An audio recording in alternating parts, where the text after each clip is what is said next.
अस्सलामु अलैकुम दोस्तों। इस्लाम सिर्फ हमारी नमाज, रोजे और अल्लाह से हमारे रिश्ते का नाम नहीं। हमारा दीन हमें यह भी सिखाता है कि हमें अल्लाह के बंदों के साथ, अपने आसपास के लोगों के साथ कैसे रहना है। इसी को कहते हैं हुकूक उल इबाद, माने बंदों का हक। क्या हम अपने पड़ोसियों का ख्याल रखते हैं? क्या हम अपने रिश्तेदारों से रिश्ता निभाते हैं? क्या हम अपने माँ बाप और जीवन साथी के साथ वैसा सुलूक करते हैं जैसा अल्लाह चाहता है? आइए आज इसी बारे में बात करते हैं। सबसे पहले बात पड़ोसी की। सहीह बुखारी की हदीस में आता है, हमारे नबी सल्लल्लाहु अलैहि वसल्लम ने फरमाया कि हजरत जिब्रील ने मुझे पड़ोसी के हक के बारे में इतनी ताकीद की, इतनी बार कहा कि मुझे गुमान होने लगा कहीं पड़ोसी को जायदाद में हिस्सेदार न बना दिया जाए। तो फिर सोचिए, पड़ोसी का मकाम इस्लाम में क्या है। आपका पड़ोसी चाहे मुसलमान हो या गैर मुस्लिम, उसकी मदद करना, तकलीफ से बचाना, भूखा न सोने देना, ये सब हमारी जिम्मेदारी है। याद रखें, अच्छा पड़ोसी अल्लाह की बहुत बड़ी नेमत है। फिर आते हैं हमारे रिश्तेदार। इस्लाम में रिश्तेदारों से रिश्ता जोड़े रखने को सिल्लत अर रहम कहते हैं और इसकी बहुत ज्यादा अहमियत है। नबी करीम ने फरमाया कि जो शख्स रिश्ता तोड़ता है वो जन्नत में नहीं जाएगा।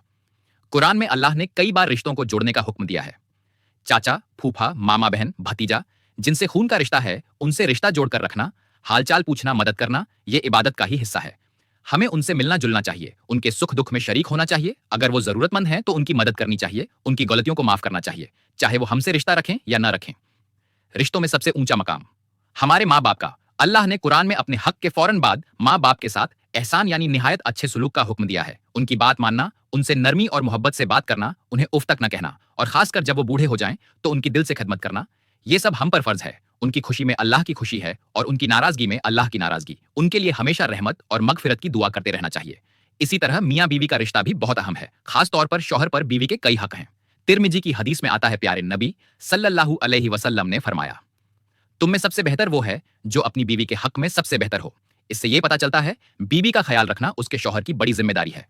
एक शौहर की जिम्मेदारी है कि वो अपनी हैसियत के मुताबिक बीवी के खाने पीने, कपड़े और रहने का अच्छा इंतजाम करे, उसके साथ नरमी, मोहब्बत और रहम का मामला करे, उसकी छोटी मोटी गलतियों को नजरअंदाज करे और उसकी इज्जत की हिफाजत करे। अच्छा शौहर बनना भी अच्छे ईमान की निशानी है। ये सारे रिश्ते अल्लाह की तरफ से हमारे लिए एक अमानत है।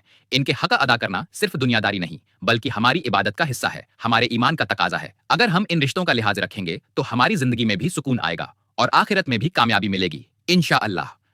अल्लाह हम सबको इन बातों पर अमल करने वाला बनाए इंशाअल्लाह। अगली रील में फिर मिलते हैं। फॉलो करें सही इस्लामी इल्म के लिए। लाइक, शेयर और सब्सक्राइब जरूर करें।